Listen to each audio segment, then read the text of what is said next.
there, desert discoverers! Welcome back to Musicland Stories, the origin point for all music and adventure stories in the known universe, and some of the unknown ones. And we're here at the Musicland Concert Hall!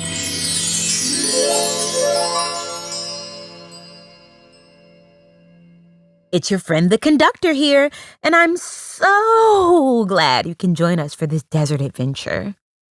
Our friends Jedda and Koa are on a quest to straighten out the jumbled songlines. So far, their journey has taken them from the Australian desert they call home through a portal to the desert steppes in Afghanistan. And now they find themselves, well, that's what we're here to find out. Zinnia the camel stepped through the portal with Jedda and Koa on her back, and Tremolo the thorny devil lizard dozing on Jedda's shoulder. The first thing they did was take a look around. They were in another desert, but that wasn't much of a surprise. They figured out that their song lines snaked through several deserts, and they knew they'd see more deserts as they continued along their path. They noticed there was something different about this desert. In Australia, where they were from, the air was dry and hot, like jazz. In the steppes, where they'd just been, the air was crisp and cool, like jazz.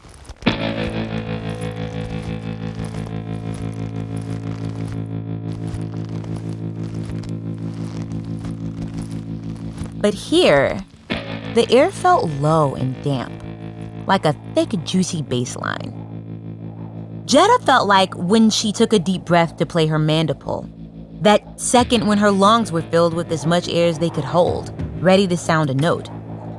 What would it mean for a whole desert to take a deep breath and blow? The only answer she got was the high whistle of the winds through the strange trees all around. They looked like scarecrows with their arms stretched out. They had shaggy branches that forked in Y shapes and ended in great big spiky green leaves. They were Joshua trees, which are sort of like a tree and sort of like a cactus and sort of like a shaggy spiky monster. These giant shaggy monsters were all around them. This was the Mojave Desert in southwestern America, but they might as well have landed on the moon. There was something beautiful about the trees and the carpet of tiny green plants around their feet. Jedda knelt down to take a closer look. Each of the plants that covered the ground had a big, juicy bud, 1,000 flowers about to bloom. While Jedda examined the plant life, Koa turned his attention to a strange sound he heard from off in the distance.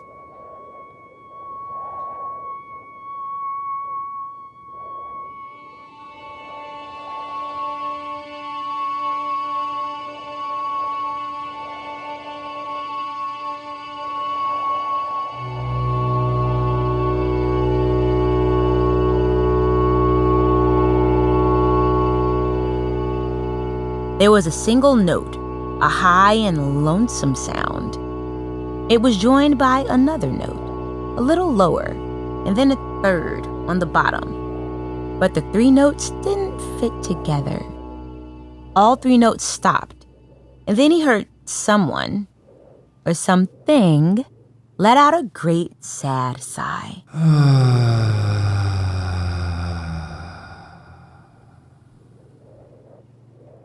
Koa followed the sound until he found one Joshua tree surrounded by all kinds of animals, like a street musician people can't help but stop and listen to.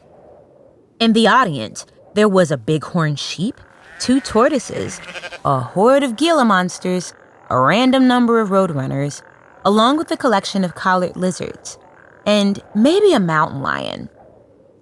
Just then, a bellowing bobcat singing in a stunning soprano stepped out of the crowd. After stomping his foot on the hard-packed dirt and clearing his throat, he was joined by a jackrabbit who sang in a beautiful tenor voice.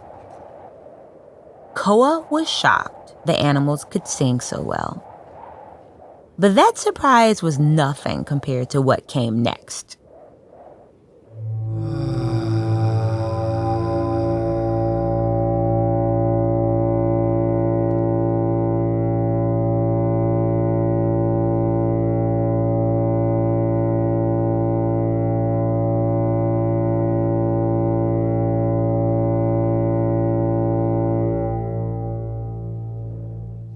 The giant, shaggy Joshua tree let out a booming bass note. The sound shook Koa all the way to his socks, rumbling his stomach and reminding him that he hadn't eaten since this adventure got started. Hot tip, desert discoverers. Adventurers, conductors, and musicians all need the occasional snack. Koa set thoughts of his rumbling tummy aside for a second and zeroed in on the sounds.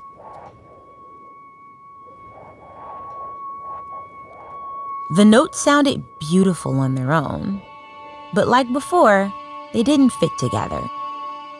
There was something off, like when you try to put the wrong key in a lock. The bobcat hung her head, the jackrabbit slumped his shoulders, and the Joshua tree heaved a tree-sized sigh.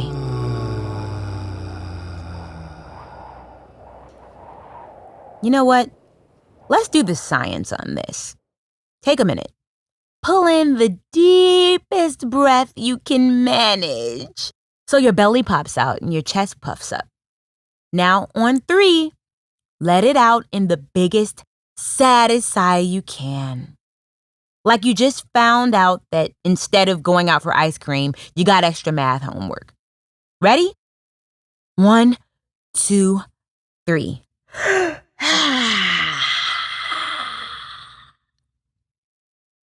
Impressive breath control. Blew my hair back. Now, imagine instead of being however tall you are, you happen to be about 60 feet tall. That'd make your sigh about 15 times the size of that whopper you just let out. When the Joshua tree sighed, it blew the animals in the audience back and knocked poor Koa right on his backside.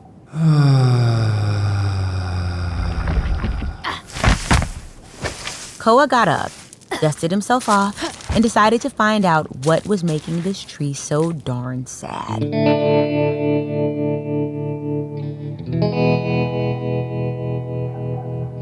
He introduced himself, asked if there was a problem, and asked if there was any way that Koa could help. The tree let out a smaller sigh. This one only brushed a couple cactus mice back a bit. He explained that every couple of years, this desert has something called an inflorescence. That's a fancy word for big bloom. When conditions are right, all the Joshua trees and the creosote bushes and the desert paintbrushes and the Mariposa lilies bloom at once.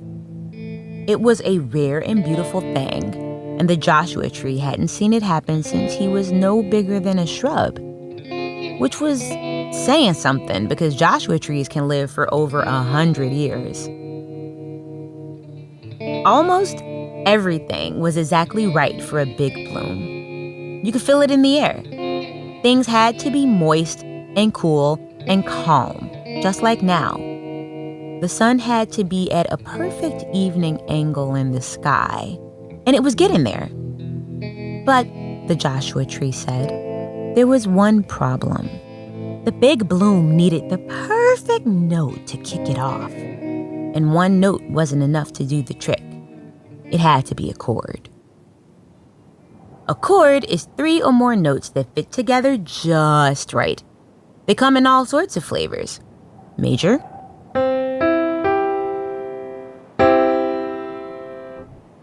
minor, power. The Joshua tree wasn't sure what chord was needed to launch the big bloom. He and his animal friends were trying, but nothing seemed right. Koa and the Joshua tree were joined by Jedda, along with Zinnia the camel and Tremolo the thorny devil. Koa brought them up to speed on the dilemma.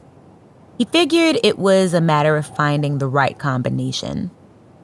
Like a lot of percussionists, Koa had a mind for math.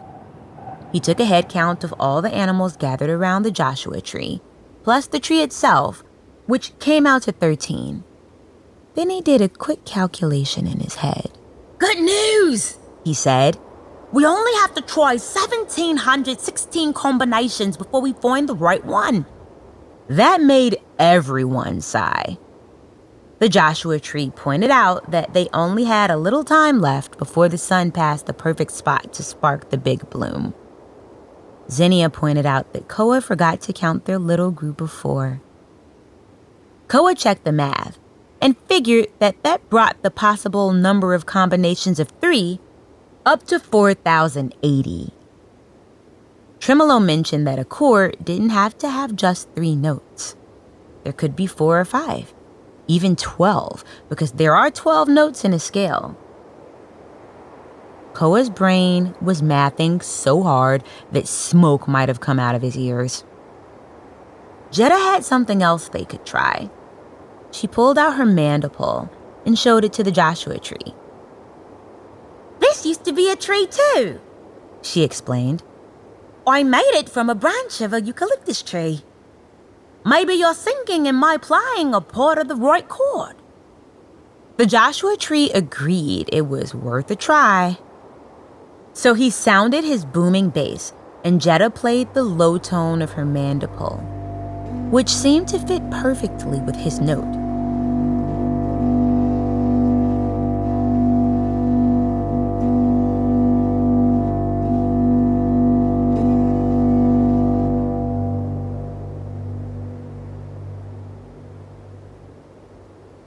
Still, there was something missing.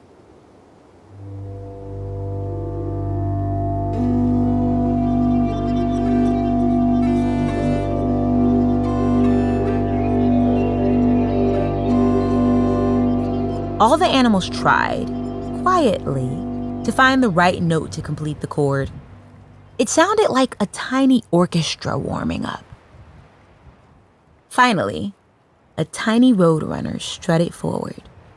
She had long, tall feathers and a nifty little mohawk on top of her head, like a punk rocker.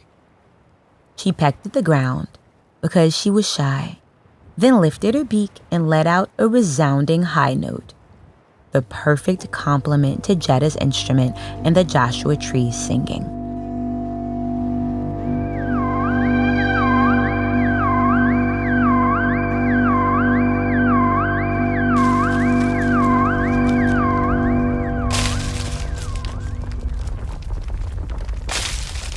The chord shook the ground and loosened up the dirt. It vibrated all the water vapor hanging in the air so that every Joshua tree and creosote bush and desert paintbrush and Mariposa lily could take huge gulps of water. The chord trailed off. The desert held its breath. And that's when it happened.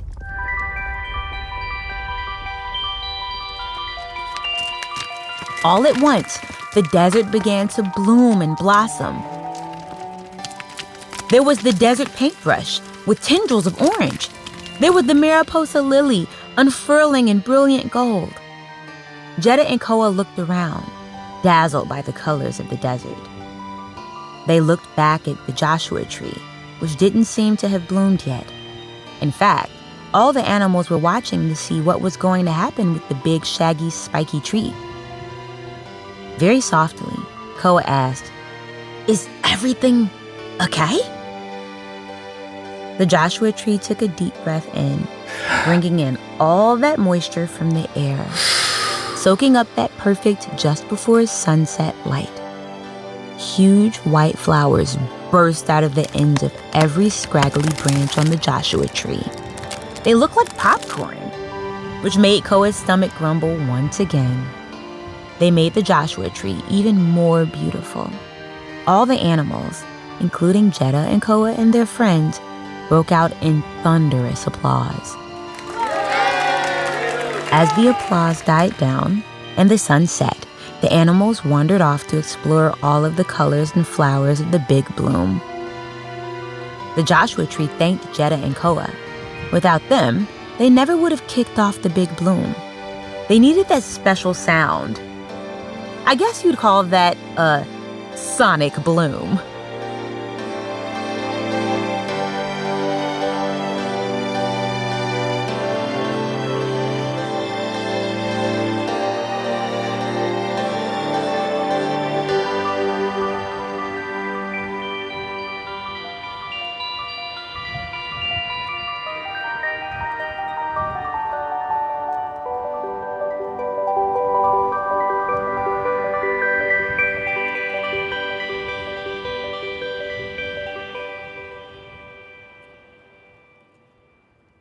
The Joshua Tree asked if there was anything he could do to repay them.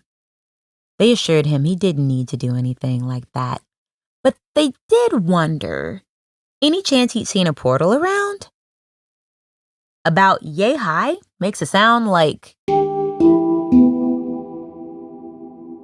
It just so happened that the Joshua Tree had seen a portal yay high and making a doom, doom, doom sound. With a loud creak, he bent one of his branches and pointed them in the right direction. And there, set into the thick white trunk of another Joshua tree, was another portal. I think I'm getting the hang of this, said Koa. I thought the songline was all about finding our story. But it's about when our story meets other stories in a way that fit together, like by helping others. You can't make a chord with only one note, and you can't make a songline with just one story. This was a pretty wise observation for such a young kid, as if to confirm that Koa was right.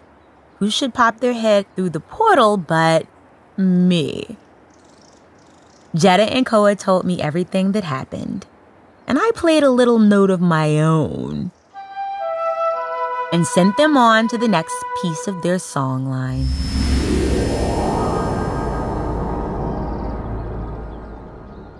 I handed them a snack first, fried peanut butter and banana sandwiches from my old friend Elvis, and a big bag of M&Ms with all the brown ones picked out by Eddie Van Halen.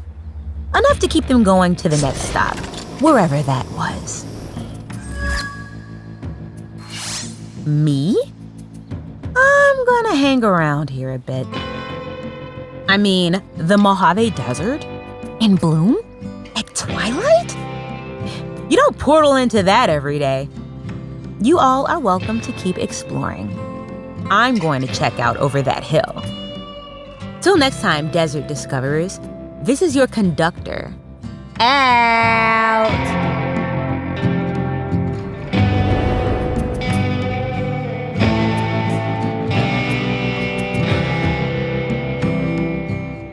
Musicland Stories is a collaboration between Starglow Media and Double Elvis.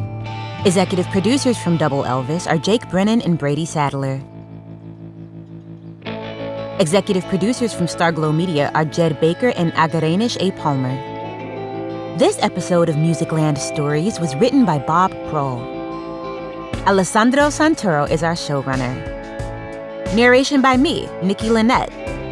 Original score by Scott Janovitz. An episode mixed by Alessandro Santoro.